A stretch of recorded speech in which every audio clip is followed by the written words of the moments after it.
Gaurav, you've been on the ground. It's been almost 16 days. It seems like this war is something that will not slow down, that will not die down in days to come. What do you believe one can expect in the next couple of days?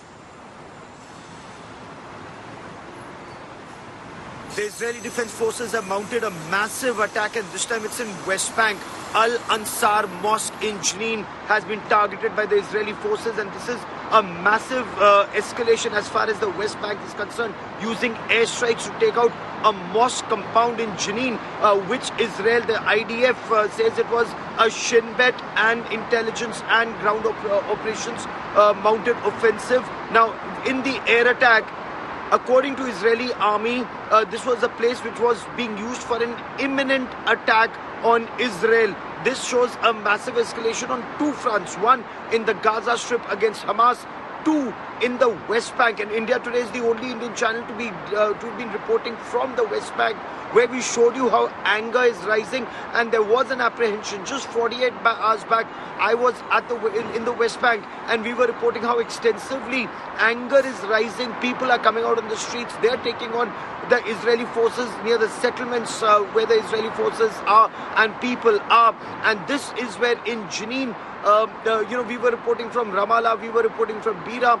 It's in Jenin that the Al-Ansar Mosque was targeted, where Hamas operatives, that is what Israel says, Hamas operatives were there along with the Islamic Jihad operatives, and they wanted to target the Israeli forces in the West Bank. So this shows that Israel is now having a battle, an actual ongoing battle on three fronts. One, Gaza Strip. Two, West Bank. Three, against the Hezbollah on the northern borders. And there has been an Israeli fatality. A young first lieutenant made the supreme sacrifice of his life in operations that are being carried out in the past 16 days. So this actually marks a very major escalation in the conflict that Israel is now facing on multiple fronts. Now, India Today's reporters are on the ground. Gaurav Sawant joining us from Tel Aviv. We have Ashraf, who's joining us from Beirut. Shiv, Aroor also joining us from Tel Aviv. And Rajesh is now joining us from Hamid, Northern. Shiv, you've been speaking with the families. You were also present where the families were saying that the government, unfortunately, they believe that the Israeli government is not doing enough to bring back those who've been taken hostage by the Hamas.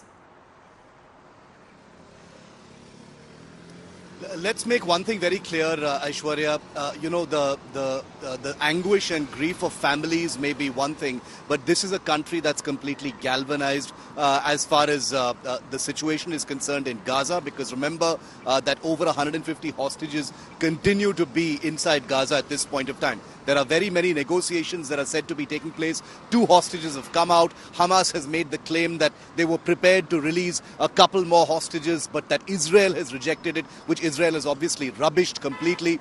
So there is anger, obviously, on one side as far as eagerness for a ceasefire is concerned, because many grieving families believe only a ceasefire will ensure the safety of their loved ones inside Gaza. But as Gaurav just pointed out, this is a conflict that is escalating now. Israel may have been caught off guard on October the 7th, but now it is a woken beast. And that's something that explains what's happening in the northern border with Lebanon. 19 Hezbollah soldiers have been killed. 7 Israeli soldiers have unfortunately lost their lives as well in the conflict.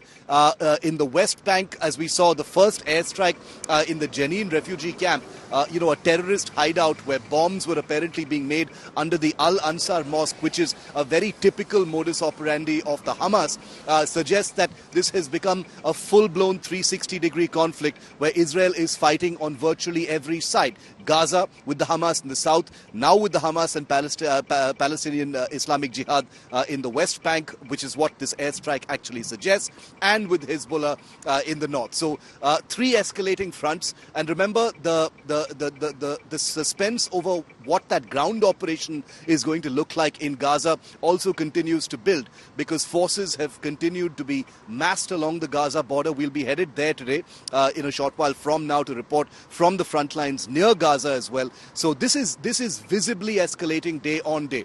You've also seen reverberations come in from the outside. A couple of days ago, cruise missiles that were launched by an Iranian proxy in Yemen. And we've heard earlier this morning from the Secretary of State in the United States, that the United States, along with its two aircraft carrier battle groups that are already there in the Mediterranean, will be deploying anti-missile defense systems and theater missile defense systems in this area, because even the United States, Aishwarya, is expecting things to escalate beyond just an Israel-Gaza conflict. So 360 degrees within Israel and also involvement of outsides. Right, Shiv. Ashraf, now I'll take this question to you. Rightly, as Shiv was speaking about the fact that this is a war, if we speak from Israel's point of view, which Israel is now fighting on many fronts. Ashraf, you've been in Beirut, and now we are seeing that there is a front which has opened up with Lebanon too. What do you expect will happen between Israel and Lebanon in days to come? Yes, this is the most of the challenging fronts for the Israel, because Hezbollah has the strength, Hezbollah has the weapon, what they are currently using against Israeli security forces, and Hezbollah has the support of Iran openly. And now we are seeing that for last so many days how much the Hezbollah has succeeded in bringing the population of Middle East with them. That is why we are seeing very tough days to come, because Hezbollah has made it clear that if once Israel makes ground invasion in Gaza, actual battle by Hezbollah will be started then. But they are already prepared for that battle. We are seeing for last 16 days, from day one, from 8th of October, when Israel was attacked by the Hamas. Since then, the Hezbollah is continuously firing mortars, missiles, and the machine gun fire on the northern Israel. And that is why the most of the towns, including some cities on the north side of Israel, had been got vacated by the Israel Defense Forces. And also they have brought all kind of military equipment as well as the military weapons on that border, because they know if it will be the battle with Hezbollah, it will be very tough one. They are aware about it, and equally the Hezbollah is preparing for this battle from this side. But as she was mentioning, there is a big patch between the Israel and the Palestine. That is the number of hostages. These near about what Hamas claims is that 200 people are still in their captivity, including some of the soldiers and officers of IDF. That means the Hamas wants to make a big deal of it. They have already released 2 American women and got the Rafah border open for 20 trucks of humanitarian aid. And so it will take much more time, and Hamas will clearly try to make the shield of these hostages, which are currently in captivity of Hamas in Gaza. Gaurav, now coming to you, you've been on the ground since day one, almost since day one, and you have seen the kind of war that is now taking place. It's almost day 16th. What do you expect will happen in days to come? We are seeing that the Prime Minister, Benjamin Netanyahu, very clearly coming out and saying that for them, they'll only say that we are victorious when they have completely eradicated Hamas. The situation on ground, as far as the northern borders are concerned, where both Rajesh Pawar and Ashraf Ghani are reporting from on both sides of the Israel-Lebanon border, that's more of a holding operation as of now, as far as Israel is concerned. Hezbollah is also not escalating beyond a point, because there will be massive consequences for the regime, not just in Lebanon, but also in Iran. As Shiv was pointing out, this is a beast that's now woken up. Israel will not take it lying down, because for Israel, it's an existential threat, and Israel is a huge military power. So if there is escalation, while Israel wants to focus on the Gaza border, Israel wants to decimate the Hamas, and when decimation, they mean that Hamas will never rule Gaza Strip again. There will be some kind of an interim administration which will be set up. Arab countries could be involved in setting up that interim administration.